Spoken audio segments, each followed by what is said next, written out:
अलग अलग राज्यों में रैली और रोड शो को लेकर चुनाव आयोग नई गाइडलाइंस जारी करेगा। आज चुनाव आयोग की नई गाइडलाइंस की बैठक है। इसको लेकर बैठक है जिसमें मुख्य चुनाव आयुक्त सभी सीनियर अधिकारियों के साथ चर्चा करेंगे। दोपहर 3 बजे के करीब नई गाइडलाइंस जारी होगी। इससे पहले चुनाव आयोग ने जब तारीखों का ऐलान किया था तो 15 जनवरी तक के लिए सभी रैलियों पर रोक लगा दी गई थी। कोविड के बढ़ते मामलों की वजह से यह फैसला किया गया था और अगर आज की स्थिति की बात की जाए तो कोविड के 2,68,000 से ज्यादा केसेस एक दिन में आ रहे हैं।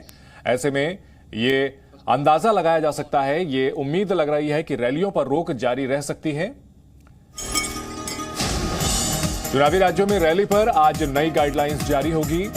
चुनावी राज्यों में रैली पर 15 जनवरी तक रोक लगाई गई थी, लेकिन आज दोपहर 3 बजे चुनाव आयोग की बैठक है। अफसरों के साथ मुख्य चुनाव आयुक्त चर्चा करेंगे, समीक्षा करेंगे और उसके बाद हालात के मुताबिक फैसला लिया जाएगा। 5 राज्यों में चुनाव होने हैं, जिसमें यूपी, उत्तराखंड और पंजाब जैसे बड़े राज्य भी शामिल हैं। इसके अलावा मणिपुर और गोवा में भी चुनाव हो रहे हैं। संवाददाता रवि त्रिपाठी इस खबर पर हमारे साथ लाइव जुड़ चुके हैं। रवि, सबकी निगाहें इसी बात पर टिकी हुई हैं कि चुनाव आयोग की अगली गाइडलाइंस क्या होगी, क्योंकि हालात की अगर बात करें तो जब ये फैसला लिया गया था तब से तो और हालात खराब ही हुए हैं कोरोना के। जी बिल्कुल, अगर आप गौर करें तो सभी पार्टियों के बड़े नेता भी कोरोना पीड़ित हो रहे हैं और साथ साथ जिस तरह से भीड़ आ रही है, कल का वाकया अगर आप देख लें तो क्योंकि भीड़ को नियंत्रित करना नेताओं के बस में दिख नहीं रहा है। अगर समाजवादी पार्टी के मुखिया ये कह रहे हैं कि भाई वो भीड़ लेकर चले आए, स्वामी प्रसाद मौर्य में उनको रोक नहीं पाया, पहले पता नहीं था, तो इस तरह के कहीं ना कहीं आपको एक्सक्यूज दिए जाएंगे चुनाव में और एक्सक्यूज देने के बाद लोग जब बीमार पड़ेंगे तो उसके बाद कहीं ना कहीं पैनिक फैलेगा। तो इसको देखते हुए चुनाव आयोग आज और सख्त गाइडलाइन जारी कर सकता है और चुनाव आयोग स्वास्थ्य मंत्रालय के अधिकारियों से भी संपर्क में है। पूरी जानकारी भी ली जा रही है, लंबी बैठक भी होगी और बैठक होने के बाद 3 बजे के आसपास नई गाइडलाइन जारी होगी, जिसमें यह बताया जाएगा कि रैली को लेकर क्या नई गाइडलाइंस होगी, क्या वर्चुअल ही रैली को इजाजत दी जाएगी, क्या रोड शो कर सकते हैं तो कितने लोग के साथ रोड शो कर सकते हैं, क्या साइकिल के साथ यात्रा कर सकते हैं, क्या डोर टू डोर को लेकर जो पुराना फॉर्मूला है कि 5 लोग जाकर डोर टू डोर कैंपेन कर सकते हैं, तो तमाम सारी बातें। और आप देखिए कि लगातार ठंड भी बढ़ती जा रही है। मैं उत्तर प्रदेश में हूं, लखनऊ में ठंड भी लगातार बढ़ती जा रही है और ऐसे में बीमार पड़ने वालों की तादाद भी बढ़ती जा रही है। ऐसे में चुनाव आयोग को बहुत एहतियात बरतना पड़ेगा। अफसर होंगे, कौन कौन से विभाग जो कि चुनाव आयुक्त जिनके रहेंगे? नहीं, देखिए, चुनाव आयोग की अपनी जो मीटिंग होती है उसमें चुनाव आयोग मुख्य चुनाव आयुक्त होते हैं, 2 चुनाव आयुक्त होते हैं और साथ साथ जो डिप्टी कमिश्नर, जो इलेक्शन कमिश्नर्स होते हैं वो मौजूद रहेंगे। और बताया जा रहा है कि स्वास्थ्य विभाग के जो अधिकारी होंगे वो भी इसमें मौजूद रह सकते हैं, क्योंकि पहले उनसे लगातार बातचीत चल रही है। ऐसा नहीं है कि बातचीत कम्युनिकेशन गैप हुआ है, क्योंकि लगातार रिपोर्ट ली जा रही है कि कितना टीकाकरण हो चुका है, वैक्सीनेशन को लेकर क्या स्टेटस है, बाकी कहाँ कहाँ कोविड के केसेज बढ़ रहे हैं, कहाँ घट रहे हैं, तो सारे रिपोर्ट लगातार डे टू डे लिया जा रहा है। क्योंकि पहले भी चुनाव आयोग ने कहा था, तो ये सारी रिपोर्ट ली जाएगी, सारे अधिकारियों के साथ बात की जाएगी और उसके बाद 3 बजे के आसपास नई गाइडलाइंस जारी की जाएगी। ठीक है, इस पर हमारी नजर बनी रहेगी कि 3 बजे क्या चुनाव आयोग का फैसला आता है। इसके अलावा अगर बात की जाए तो सभी पार्टियों की गहमा गहमी भी रवि काफी तेज हो गई है और सबकी निगाहें टिकी हुई हैं बीजेपी की मैराथन मीटिंग के बाद जो लिस्ट आएगी उसके ऊपर। बिल्कुल बिल्कुल सही कहा आपने कि बीजेपी की पहली लिस्ट को लेकर सबकी नजर टिकी हुई है, क्योंकि इस लिस्ट में 170 के आसपास नाम कहा जा रहा है और सबसे बड़ा नाम योगी आदित्यनाथ का होने वाला है। इस बात की चर्चा है, लेकिन एक कहीं ना कहीं उहापोह है कि ये लिस्ट कहां से जारी होगी, लखनऊ से जारी होगी या दिल्ली से जारी होगी। तो अभी जो लोगों से बात हुई है, कुछ बीजेपी के सीनियर नेताओं से हमारी बातचीत हुई है, उसमें सोर्सेज से ये निकल के आ रहा है कि लिस्ट तो दिल्ली से ही जारी होगी और शाम तक जारी होगी और योगी आदित्यनाथ का नाम भी इस लिस्ट में हो सकता है, इस बात की भी जानकारी मिल रही है।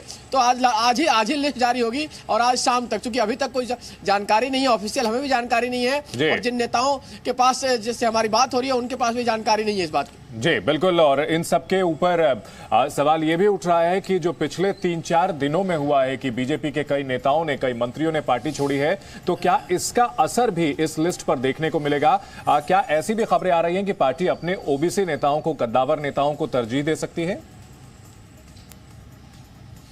जी बिल्कुल बिल्कुल। देखिए ये जो मैसेज गया है कि दलितों, पिछड़ों और समाज का कहीं ना कहीं बीजेपी उनकी सुनवाई नहीं कर रही, इस वजह से चाहे स्वामी प्रसाद मौर्य हो, चाहे जो भी नेता पार्टी छोड़कर जा रहे हैं, इसलिए आप देखिए उनको काउंटर करने के लिए केशव प्रसाद मौर्य को लगाया गया है। लगातार अगर आप देख लें तो इस मसले पर जो बयान आ रहा है, जो बयान बीजेपी की तरफ से आ रहा है, वो केशव प्रसाद मौर्य ही काउंटर कर रहे हैं। लगातार ओबीसी का काउंटर कौन करेगा, तो पिछड़े का काउंटर पिछड़ा नेता से करवाया जा रहा है। लेकिन बीजेपी जो पहली लिस्ट है उसमें जिन नेताओं के नाम कटने वाले हैं, ये लेट होने का वजह यह भी है कि उनसे बातचीत भी की जा रही है, उनको बनाने का कोशिश भी किया जाएगा, क्योंकि एक सिस्टम होता है उनको समझाने का, मनाने का, क्योंकि लिस्ट जारी होने के बाद फिर भागा दौड़ होगा, फिर बीजेपी के लिए मुश्किलें आएगी। बीजेपी को छोड़कर इतने नेता जा रहे हैं, तो लिस्ट जारी होने से पहले इस बात का कवायद पूरा कर लिया जाए, फिर लिस्ट जारी की जाए। जी बिल्कुल, काफी अब फूंक फूंक कर कदम रखेगी बीजेपी, क्योंकि पिछले कुछ दिनों में परसेप्शन की लड़ाई में, नैरेटिव सेट करने में कहीं ना कहीं विपक्षी पार्टियां ये कामयाब रही हैं कि बीजेपी में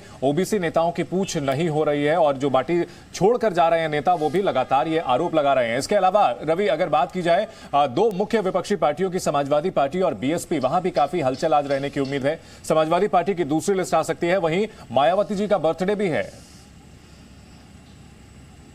बिल्कुल बिल्कुल। देखिए 11 बजे मायावती की प्रेस कॉन्फ्रेंस है, और उस प्रेस कॉन्फ्रेंस के बाद हो सकता है वो भी अपनी लिस्ट जारी करें। कुछ लिस्ट, हालांकि कई लिस्ट उनकी आ चुकी है। मायावती की लिस्ट के बारे में आप जानते हैं कि कई लिस्ट आते हैं, चेंजेज बहुत सारे होते हैं। तो 11 बजे उनकी प्रेस कॉन्फ्रेंस में मायावती क्या बोलती है, इस पर सबकी नजर होगी, क्योंकि देखिए मायावती भले ही फैक्टर नहीं है आज की डेट में। ये माना जा रहा है कि बीजेपी और सपा आमने सामने की लड़ाई में है, लेकिन मायावती खेल बिगाड़ सकते हैं, ये सब लोग जानते हैं। तो मायावती की स्ट्रेटजी, मायावती की बातचीत पर और उनके बयान पर लोगों की नजर रहेगी, और साथ साथ समाजवादी पार्टी के नेता अखिलेश यादव 12 बजे क्या प्रेस कॉन्फ्रेंस करते हैं, ये भी लोग देखना चाहेंगे। क्या लिस्ट नहीं जारी कर रहे हैं, क्या कल जो घटना हुई है, जिस तरह से चुनाव आयोग सख्त हो रहा है, उस पर वो अपना बयान रखते हैं, क्या सफाई देते हैं, इस बात का इंतजार किया जाएगा। जी रवि, आप हमारे साथ बने रहिए, आपसे इस बड़ी खबर पर और भी हम अपडेट लेंगे। यूपी चुनाव में पहले चरण की वोटिंग के लिए अब 1 महीने का ही समय बचा है। पार्टियों ने उम्मीदवारों की लिस्ट भी जारी करना शुरू कर दिया है। आज बीजेपी अपने उम्मीदवारों की पहले लिस्ट जारी कर सकती है, जिसमें पहले और दूसरे चरण के प्रत्याशियों के नाम हो सकते हैं। उधर समाजवादी पार्टी अध्यक्ष अखिलेश यादव भी आज एक प्रेस कॉन्फ्रेंस करने वाले हैं, जिसमें वो आजाद समाज पार्टी के साथ गठबंधन किए जाने का ऐलान कर सकते हैं।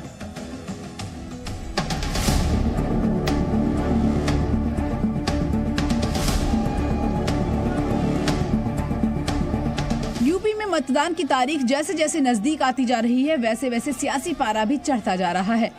आज इस सियासी गर्मी को और बढ़ाने के लिए यूपी बीजेपी उम्मीदवारों की लिस्ट का ऐलान कर सकती है।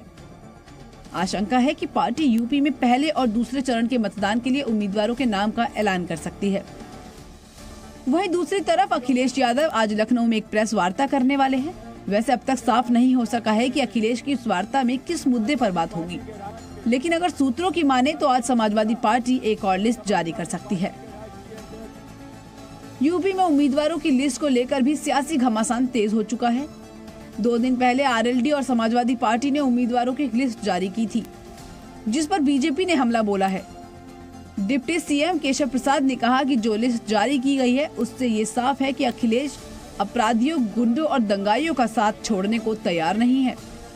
जो समाजवादी पार्टी गठबंधन की पहली लिस्ट जारी की गई है, उस लिस्ट को देख करके, जिसमें बड़े बड़े खूंखार अपराधियों के नाम है, और उन अपराधियों के ऊपर, जिनके ऊपर किसी के ऊपर 20, किसी के ऊपर 30, किसी के ऊपर 40 मुकदमे दर्ज हैं, उन अपराधियों को टिकट दे करके श्री अखिलेश यादव जी, आप अपने गठबंधन से उत्तर प्रदेश की जनता को क्या संदेश देना चाहते हो?